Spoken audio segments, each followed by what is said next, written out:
नांदेडवरून जालन्याकडे येणारा समृद्धी महामार्ग निर्माणाचं काम सुरू आहे आणि या कामामध्ये या समृद्धी महामार्गाच्या दोन्ही बाजूंनी शेतकऱ्यांच्या जमिनी संपादित करण्याचे काम सुरू झाले आहे।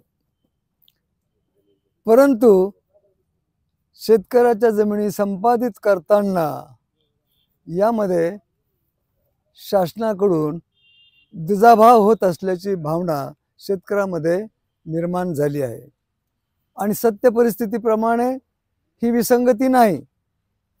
शेतकऱ्यांचं म्हणणं हे रास्त आहे की माझ्या शेजारच्या व्यक्तीला, माझ्या शेजारच्या शेतकऱ्याला समोरच्या बाजूला भाव माझ्यापेक्षा अधिक पटीनं आहे आणि माझ्या जमिनीचा भाव अल्प आहे।